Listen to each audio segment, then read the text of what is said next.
नमस्कार, मैं हूं संजीव कुमार और आप देख रहे हैं वेब समाचार। पूरे झारखंड में पंचायत चुनाव की जैसी सरगर्मी समाप्त हुई, नगर निकाय चुनाव को लेकर सरगर्मी तेज हो चुकी है। निर्वाचन आयोग ने सख्त निर्देश दिए हैं जितने भी कर्मचारी हैं, पदाधिकारी हैं, उनको कि जिन जिलों में नगर निकायों का चुनाव होना है उनमें चुनाव को लेकर तैयार हो जाएं, क्योंकि उनका कार्यकाल जो है 2020 में समाप्त हो चुका है। हालांकि अभी जहाँ पे हम आए हुए हैं रामगढ़ जिला में वार्ड नंबर 30 है और यहाँ के जो पार्षद हैं सीता देवी हैं, तो इनसे जानते हैं कि जनता ने जब इनको 5 साल के लिए समय दिया, इन 5 सालों में इनके द्वारा क्या कुछ डेवलपमेंट यानी विकास का काम किया गया। कितने लोगों को प्रधानमंत्री आवास योजना, शौचालय, राशन कार्ड, पेंशन, सड़क, नली गली सहित कोरोना काल में कैसे लोगों को मदद किए, ऐतिहासिक काम कौन सा हुआ।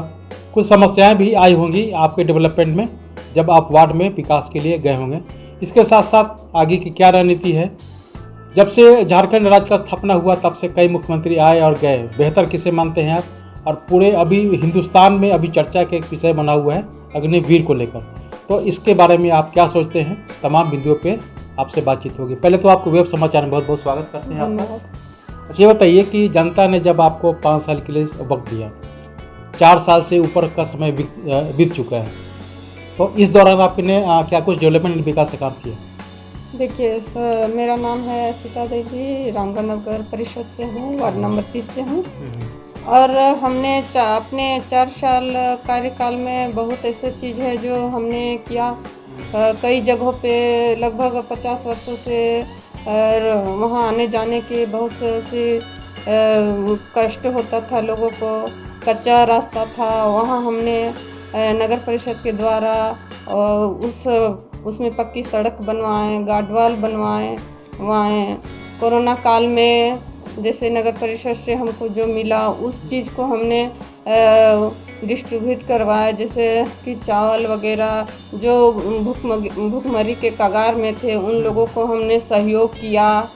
सैनिटाइजर वगैरह हर गली मोहल्ला में हमने करवाया।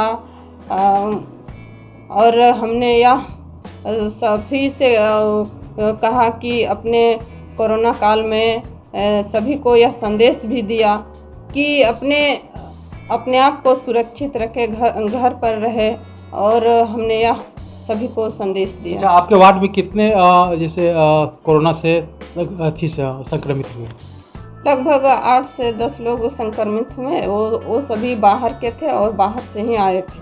अच्छा, तो वो लोग अभी सुरक्षित हैं या कुछ लोग सुरक्षित है, कुछ लोग हताहत हो गए हैं? हाँ, उनकी मृत्यु हो गई। हाँ, मृत्यु। तो क्या उन लोगों को मुआवजा वगैरह मिल गया? अभी तक तो सरकार से कोई ऐसा आने के नहीं मिला है। अच्छा, प्रधानमंत्री आवास योजना के द्वारा कितने लोगों को अब तक करीब मिला होगा आवास? देखिए, हमारे यहाँ लगभग हमारे 4 साल के कार्यकाल में हमने 103 गो का प्रधानमंत्री आवास दिया है। और जिनको हमने नहीं दिया उनको ज़मीन का प्रॉब्लम है, ज़मीन नहीं है, ज़मीन संबंधित प्रॉब्लम है, किसी का बंदोबस्ती है, किसी का घर मजूरा ज़मीन है, किसी का रजिस्ट्री नहीं हो पा रहा है। इस टाइप में बहुत मेरा वार्ड में ऐसा समस्या है। हाँ। शौचालय कितना दिए होंगे? शौचालय हमारे कार्यकाल में एक भी नहीं मिले। हाँ, मतलब वो योजना वो बंद हो गया नहीं? हाँ, वो बंद हो गया था, क्योंकि जो हमारे जीतने के बाद जो राजेश्वरी बी थे यहाँ रामगढ़ की जो डीसी थी, वो उसी समय वो ख़त्म हो गया था वो योजना। अच्छा, कोई ऐसा काम जो आप डेवलपमेंट के लिए करने के लिए चाह रहे थे तो समस्याओं का सामना करना पड़ा आपको, कोई ऐसा? देखिए, वो काम है जो सबसे बड़ा, यानी कि हमारे वार्ड में समस्या है पानी का। जो पाइप भी बिछा, नल भी बिछा, लेकिन जल नहीं पहुंच पाया। अच्छा, जल नहीं पहुंच पाया है। और जो हमारे अभी तत्काल में जो हमारे यहाँ पटेल जो छात्रावास है, आए दिन यानी कि प्रतिदिन रोड का एक्सीडेंट होते रहता है, प्रत्येक दिन लोगों का मृत्यु होते रहता है। वो सरकार से मैं आग्रह करूंगी कि उस रोड का और उस समस्या को समाधान करें। अच्छा, ये बताइए कि सबसे बड़ा प्रोजेक्ट कितने का मिला आपको? हमको सबसे बड़ा यानी कि लगभग हमको नगर परिषद से कुल मिला के यानी कि 33 करोड़ का मतलब टोटल हमको मिला 4 वर्षों में। हाँ, 4 वर्षों के कार्यकाल में हमको। तो सबसे बड़ा प्रोजेक्ट कौन सा मिला? मेरा सबसे बड़ा प्रोजेक्ट रहा जिसे सत्कार होटल से आपका NH 33 पर आप नगर परिषद से रोड बनवाने का। तो वो कह सकते हैं कि सबसे बड़ा प्रोजेक्ट। हाँ, सबसे बड़ा। अच्छा बताइए कि आपके कार्यकाल में कोई ऐतिहासिक काम जो कह सकते हैं कि ये सबसे बड़ा काम हुआ है और आपका नाम लोग युगों युगों तक याद करें, कोई ऐसा काम जो ऐतिहासिक हुआ है? हाँ, ऐतिहासिक हुआ है। एक हमने जो यहाँ मंदिर बनवा रहा है, जो सुंदरीकरण हम करवा रहे हैं, उसमें 50-60 वर्षों से वहाँ जंगल, एक तरह से कहिए कि वहाँ जंगल टाइप में था। हाँ, जंगल टाइप में था।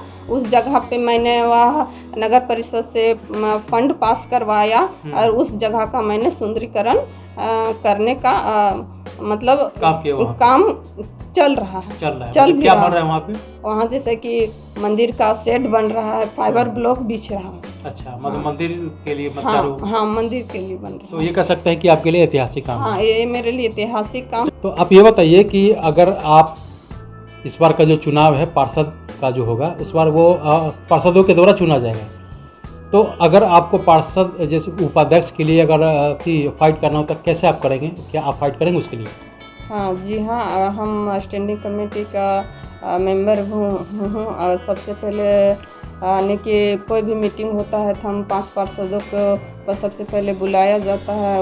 उसके बाद 3200 वार्ड को बुलाया जाता है। अगर वह आरक्षित पहले वो 5 लोगों के बीच में बातचीत हो जाती है कोई भी कार्य को लेकर के, उसके बाद फिर जो पार्षद पार्षद है उन लोगों को बुलाया जाता है जी। हाँ, उसके बाद अगर आरक्षित होता है तो हम खड़ा होने के लिए तैयार रहेंगे। अच्छा बताइए कि जब से झारखंड राज्य का स्थापना हुआ तब से कई मुख्यमंत्री आए और गए, बेहतर किसे मानते हैं? बेहतर हम तो अभी जो है उसी को मानते हैं, क्योंकि हेमंत सरकार को ही मानते हैं, क्योंकि अभी समझिए विधवाओं का, वृद्धाओं का, विकलांगों का अभी तत्काल अभी जो बन रहा है पेंशन, उसमें ज़्यादा उनका फोकस चल रहा है जी।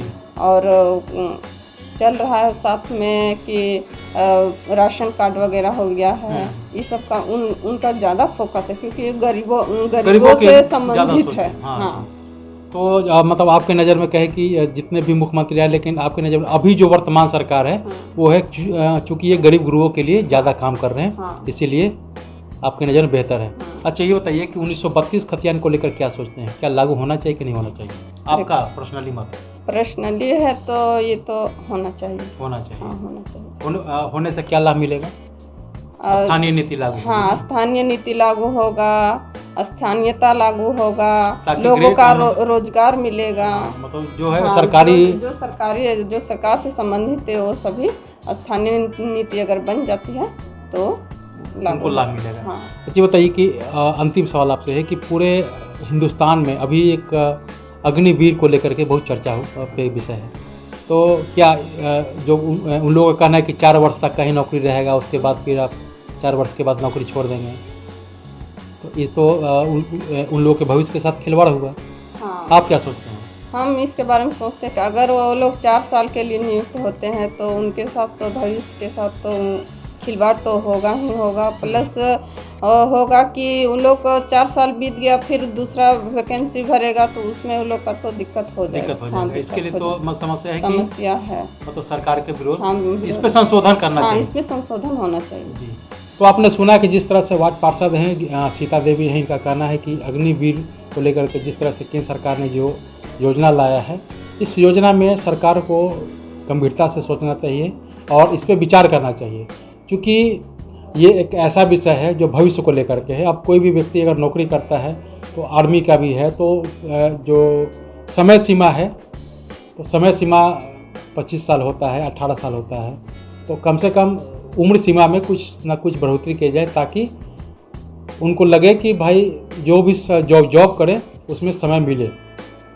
हालांकि कई नियम पहले भी बने हुए हैं कि जो भी आर्मी में सेलेक्ट होंगे उनका उम्र 25 साल, ज़्यादा से ज़्यादा 25 साल होना चाहिए, 18 से 25 साल का होना चाहिए। अगर 25 साल होता है से एबव होता है तो उन लोगों को सिलेक्शन नहीं होता है, लेकिन जब वो आर्मी में चले जाते हैं, नेवी में चले जाते हैं, तो उनका एक सीमा होता है कि 18 साल 20 साल तक उसमें नौकरी कर सकते हैं। और इसके अलावा उसमें कई विकल्प होते हैं कि अगर आप सेवा देना चाहें तो दे सकते हैं, नहीं तो आप रिटायरमेंट ले सकते हैं। लेकिन जो जिस तरह से 4 साल का जो वक्त दिया जा रहा है, इस पर सरकार को विचार करने की आवश्यकता है। तो बहरहाल चलते हैं दूसरे वार्ड में, वहाँ के जो पार्षद हैं उनसे भी जानते हैं कि उनके द्वारा क्या कुछ मैनिफेस्टो है, 5 सालों में इनके द्वारा क्या कुछ विकास का काम किया गया और आगे की क्या रणनीति है। तमाम बिंदुओं पे इनसे बातचीत होगी। आपने वेब समाचार में समय दिया, इसके लिए बहुत बहुत धन्यवाद। तो अगर आपने हमारे चैनल को अब तक सब्सक्राइब नहीं किया है तो सब्सक्राइब कर ले, बेल आइकन भी दबाएं ताकि हर छोटी बड़ी खबरों से रूबरू हो सके। बहुत बहुत शुक्रिया।